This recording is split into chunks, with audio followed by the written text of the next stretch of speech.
I know I say this every time, but it is so true. This is one of my favorite things to do. When we've got questions, we get to ask those that are in the bourbon industry, spirits world, a little bit more about how they got there, what they do, and I think we've got a fun one for you this time around. We got the founder of Sugarfield Spirits out of Louisiana, Thomas Soltau. Thomas, welcome in. Hey, thank you for having me, Jonathan. Well, I appreciate you taking the time. And at Sugarfield Spirits, you guys do a lot more than just produce spirits there. You kind of go the whole range of alcohol, and we'll get into that here in a second. But I also know your background isn't exactly in the spirits industry. So how did Sugarfield Spirits come to be, and what pushed you to launch a distilling place? Yeah, I mean, I guess that's kind of a long story. Uh, um, as you said, I am a intensive care doctor, um, by day or by night or whatever it is now. And so I have a little bit of a different start with this whole process. I did my undergrad at Georgia Tech, started off as a chemical engineer, ended up as a microbiology major, and that is not known at the time, but that's really kind of ideal training to become a distiller, right? I understand a lot of the really important scientific concepts of distillation and fermentation. I really love fermentation, but my path kind of led me to being a physician. But you know, Jonathan, and I love my baby. I'm a baby intensive care doctor, a neonatologist, and I think that I love my babies and I love my moms a lot.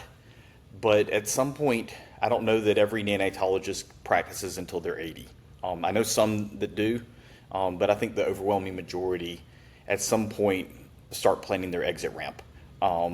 It's a stay up all night sort of specialty. I mean, it truly is intensive care. It truly is taking care of the sickest babies realistically in the world.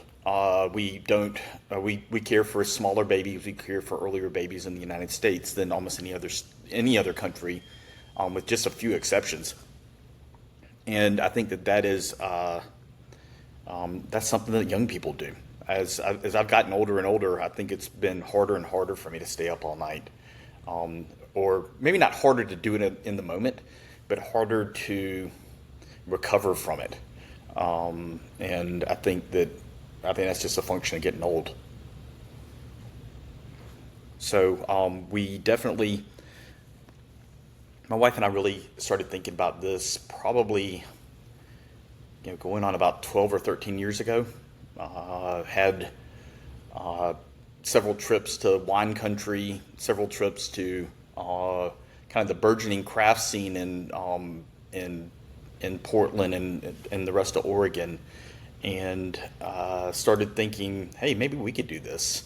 I think at first it was going to be, my plan was to go get a master's degree in winemaking or a master's degree in spirit making, and just go work at a place out west. And then with time, that became much more of the plan became, I think we can do this ourselves. And we decided to officially go forward with it about 2016. Had my business plan written by 2017. Bought the property that I'm sitting on right now about that time. Took a little bit of time to build out. Took some time to get all of our equipment and everything. Opened. We started distilling. We got our federal permit in April of 2019. Got our state permits that like early in the fall of 2019, and started distilling that fall, and then opened to the public in January of 2020, which was absolute perfect timing to start a business. I mean, nothing happened in 2020 that could impact a young small business. So it was great. I was going to say that's exactly how you want to get your start. And as folks may or may Yeah. not know, if they've listened to enough of these, they understand. And it takes a minute to get a spirits company up and running. Like you said, you got not just federal but state hoops. You got to go through. You mentioned you started in 2020, but obviously you had to settle on a name, and I feel like sometimes that's easier said than done. How did you come up with the name Sugarfield Spirits, and was it as simple as just it came to you, or was it a little bit of work in progress? It was a work in progress. You know, I fell in love with a lot of names, um, and then you Google search it, and there's a remote winery in Chile that has the same name for some reason.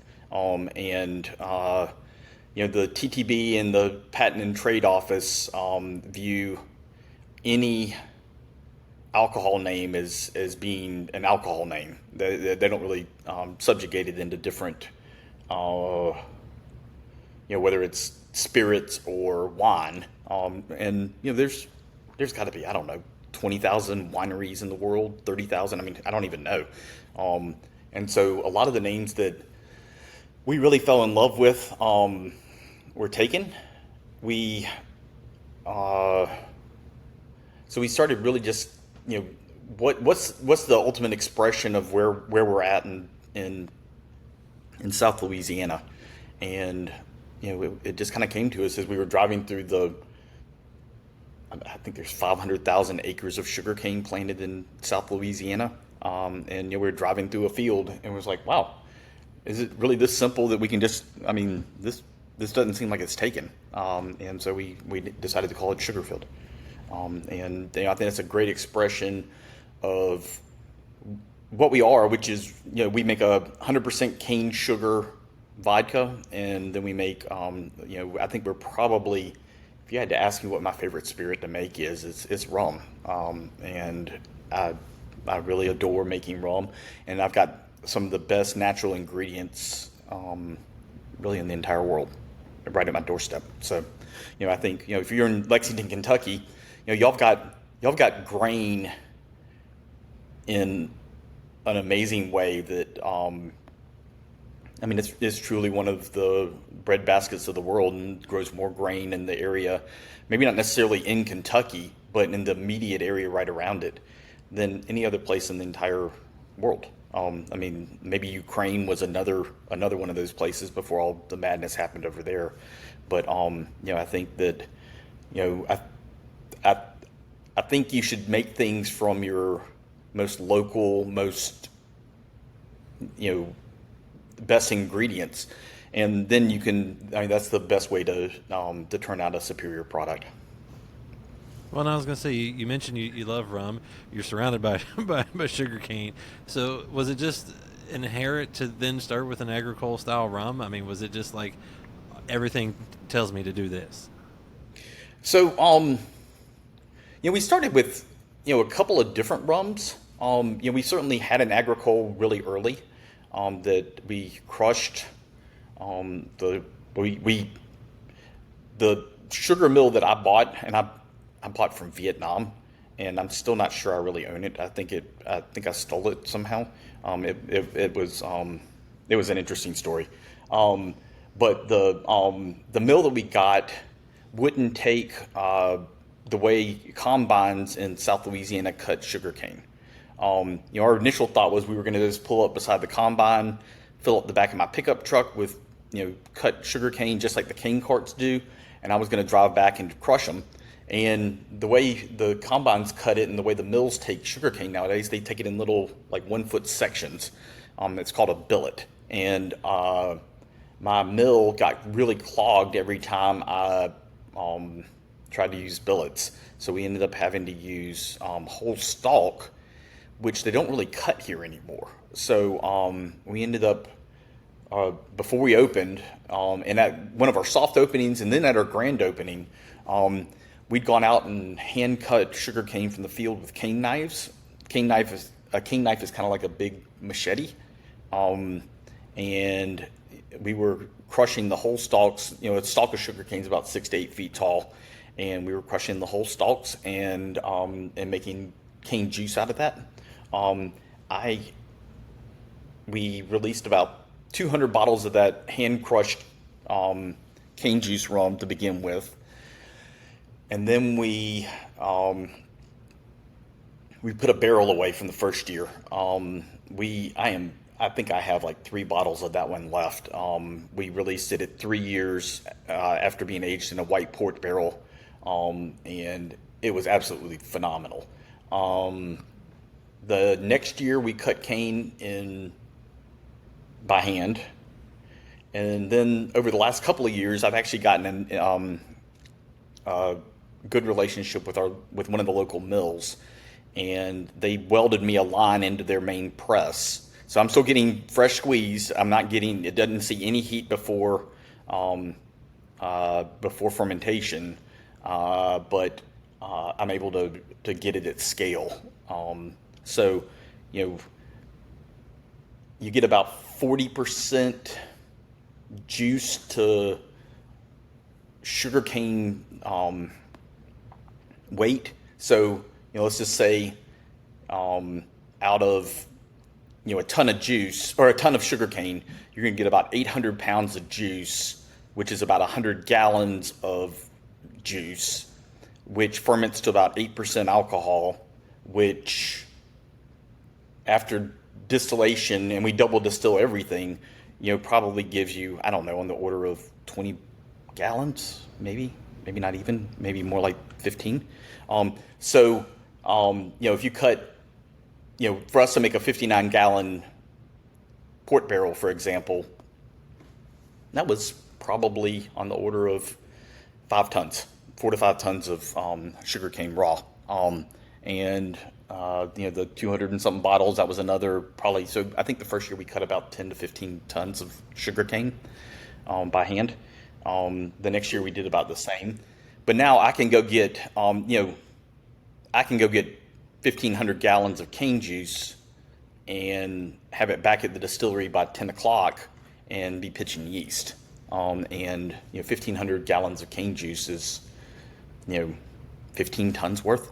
So, like last year, we made we ended up processing somewhere, I think, it was a little bit above 90,000 gallons of cane juice through the distillery. I don't think I'm going to get quite to that capacity this year. I broke my leg over the summer, and I'm still recovering from that. But we're getting started, and we're working on our cane juice project right now. Well, and you talk about being able to go out there and hand cut it, but also when you're talking about making products, you wanted to use what was locally available to you and make the best of it. So clearly down there, it's a different kind of a place. So than say up here in Kentucky where I'm at. So what's it like using the ingredients down there, and what's that Louisiana terroir like? Because I'm guessing that produces something completely different than say up in the Northwest when you were in Portland and here in Kentucky where I'm at. Yep. So the mill we actually have a relationship with is Lula, and I would say most of the rum producers in America are using Lula molasses in their process. I'm very blessed that I can get raw cane sugar also from Lula. Like they make, I think 2 years ago, I don't know what they made last year, but 2 years ago they made 93 million pounds of raw cane sugar. This is a gigantic factory that goes day and night from the late September until early January when we harvest sugarcane down here. So the blackstrap molasses is the waste product for them. They sell that to for animal feed and to rum distillers. And then the raw cane sugar is their main product. The raw cane sugar is not brown sugar. Brown sugar is actually, this is a common misperception, but brown sugar is actually white sugar that you add molasses back into. Raw cane sugar is more like turbinado. It's got big grains and it's it's brown or gold, but it's much more flavorful and it's not a completely processed product. So we use raw cane sugar and for our vodka. We use raw cane sugar and blackstrap molasses, and we've worked toward it's now about a 50-50 mixture for our aged rums and our white rum. We're still working. Our white rum is still probably about 70% cane sugar, but we're working that down right now. and we do some 100% molasses rums, which definitely give it a lot more flavor. But I think for that those take a long time in barrel, in my opinion. And then during cane season, we make the agricole-style, the cane, the fresh squeezed cane juice. So we kind of have a nice seasonality to things. We make a lot of vodka in the winter.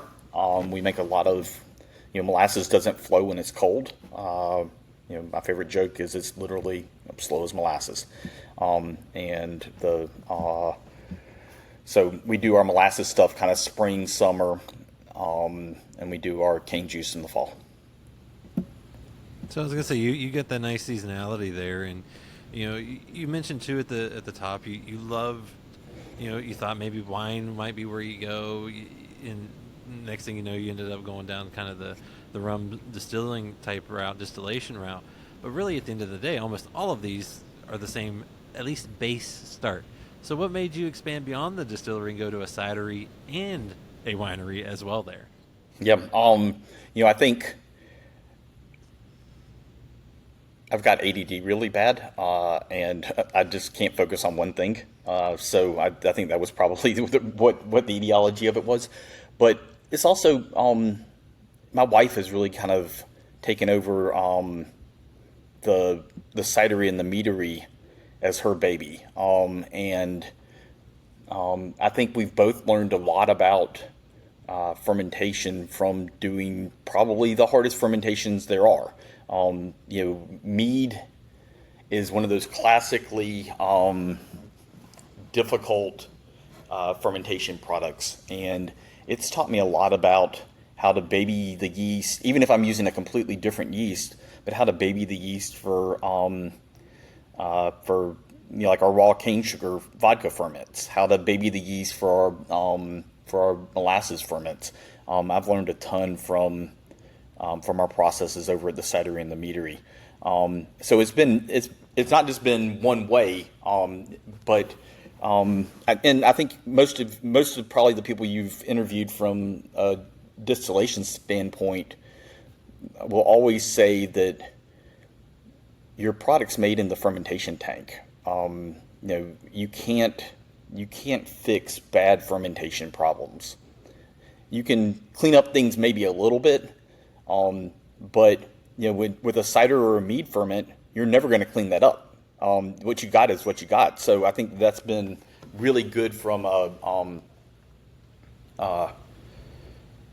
a distillery perspective for us to really start focusing a lot more on our fermentation techniques. I think probably over the last 3 years we've cleaned up fermentation a lot, increased our yields. We did a quality improvement project about 2 years ago, where we cut our sugar ferment time from 13 days to 7, and we've kind of further improved on that to get it down to about 5 now. And in that process, also increased our yields about 50%. So, and I think that was just better care of the yeast. We did a bunch of kind of stepwise things, and then probably not the best way to do it from a quality improvement perspective, but we did about 5 things all at one time, because kind of best practice things. So I'm not sure which of those really made a difference, but I think they all probably played a role in making a difference. So. Well, and like you said, you've been able to make different things. Like you said, you got the winery side, the cidery side, and that's kind of lets you dial in it even more on the distillery side. But even then, you still make a wide variety of products. You mentioned the rum, the vodka. I think you got liqueurs as well, even maybe a whiskey in there. What's it like crafting such a wide variety of things?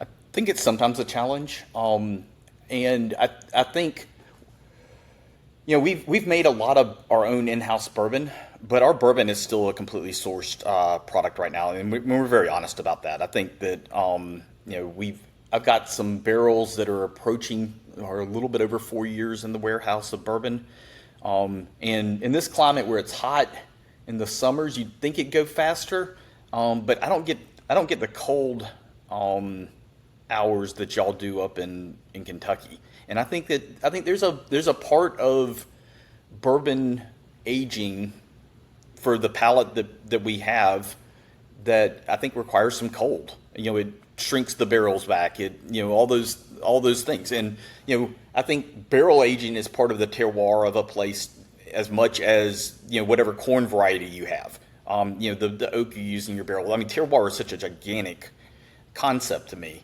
But I like how our bourbon's going. I think it'll be delicious. We've sourced from, I think I have an NDA with one of them, so I can't talk about that one. But we're primarily MGP, and I think MGP makes delicious stuff. And I think you can make really interesting things from it. I think kind of probably where we're going with a lot of our whiskey products will be finished products. I've got a bourbon that we're about to release in a white port barrel that is out of this world. I've got a red port barrel finished rye on the shelf right now that's 112 proof, so just barrel strength, and it tastes almost like it drinks like it's about 90 proof, and it tastes like you've already got an old fashioned made. All the cherry and plum notes from a red port barrel end up being really delicious in raw to me, or in bourbon, but especially in raw. I think if everybody is really honest about where they're getting product from, there's not a lot of raw that's not made in Indiana, right? I think that that is certainly where the majority of products are, and I don't think most consumers don't know that, of course. We're very transparent about it, and we're hopeful our next batch of bourbon we should be blending some of our own stuff into it. I think that's kind of going to be our goal, where we're going to still take MGP or some of the other distilleries that we source from, but start blending our own stuff into it as it becomes mature. So I think bourbon's. I've learned a lot about bourbon blending and a lot about bourbon making, but like I said, I don't think ours is ready yet. Rum, I've got such great core products that I think that helps a lot. And then the liqueurs is an interesting story. Most distillers have a good origin story where they worked in a in their granddad's still in the back 40, where he made illegal hooch. It's always been very interesting to me that you would admit on your website that you were involved in a felony, but that's always been surprising to me. I never did that, and that's completely honest. My granddad was a family court judge, and he did not illegally distill. And I think that my federal drug DEA permit that allows me to give babies all sorts of things that would shock you, like fentanyl. They would have frowned a lot about me getting an alcohol conviction on my history. So I never distilled at home. I did go annoy a lot of people at distilleries and tried to pick their brains. I swept some floors. My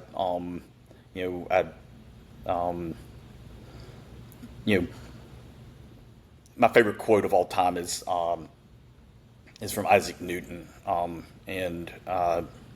Isaac Newton said, if I have seen further than others, it's only because I've been standing on the shoulders of giants. I think that any distiller that thinks he did it all himself is either a lot better than me, or just doesn't acknowledge all the help that he got along the way. So I certainly got a lot of help along the way. Johnny Verplank, the guys at what's now Oxbow Distillery helped me a lot. Davis Valley in Virginia, all the people at MGP have been incredibly helpful. So, I think I'm leaving. I always hate even starting acknowledging people because it's you leave out some of the important people in your life. But also my super brilliant wife. I mean, I could never have done this without her. I mean, she constantly is reading and constantly thinking through new processes. So, I, I think that's kind of that's how I'm able to do as much as I am. Is we have a great team. We had great mentors, and we had we were prepared from the beginning. But I think that we're also very very eager to learn. So I think that's been how we've been able to get to where we're at now. The other thing about the liqueurs is those are not illegal to make at home. If you take a raw commercial product, whether it's brandy, whether it's rum, whether it's grain neutral spirits, you can make macerations. You can do all that stuff at home. So those were a lot of my early experiments at home, long before I even thought about going commercial. Was I became popular at parties bringing limoncello and stuff like that. So I like it. I like it. Well, and I was going to say, you talk about everything that you guys have, and it's quite a variety, especially having the distillery and the cidery and winery across the street. So when folks get to visit y'all in Gonzales, Louisiana, what can they expect when they get to stop by? yeah, we have a really nice tasting room on both sides of the street. The state has made us have separate business entities and separate business premises between the two licenses. So we have two different tasting rooms. We offer flights of everything. You can just come choose 6 products off the wall at the distillery and get small pours, because 6 shots would be too much. But 6 pours of any of the products that we have, everything from our our vodka to our beautiful butterfly pea flower vodka, this beautiful purple color, which purple's the principal color, or one of the principal colors of Mardi Gras. Also might be the principal color of the LSU Tigers. Go Tigers. And we so we have that all the way to our our single barrel rye and bourbons and rums. So you can come have a tasting that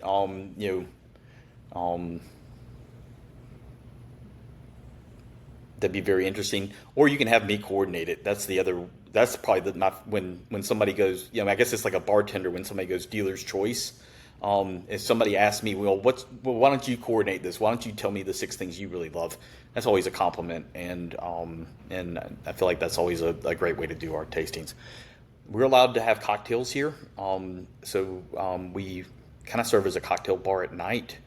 That we close at 9. We don't stay open late, and we have wine, cider, and meat across the street, and you can do flights of those too. So I was going to say, pretty much you have something for everyone there, and if they're able to go, I think they're going to be able to find something that they enjoy. And should they enjoy that, where can they find your products? Yeah. So we're in a lot of right now. We're just truly in distribution in Louisiana. Though we do now have a website kind of linked in with our website, where you can order stuff through a third party and have it shipped. I think we ship to now about 40 states. And so that's available through our website. And then, kind of all over New Orleans, all over Baton Rouge, if you're down for Mardi Gras, we're going to be in, daiquiri machines all over the quarter this year. We make stuff for several of the big bars in the quarter. And this is going to be the biggest Mardi Gras in a very long time. Mardi Gras, so Easter depends on like lunar cycles, right? So Easter's really late this year.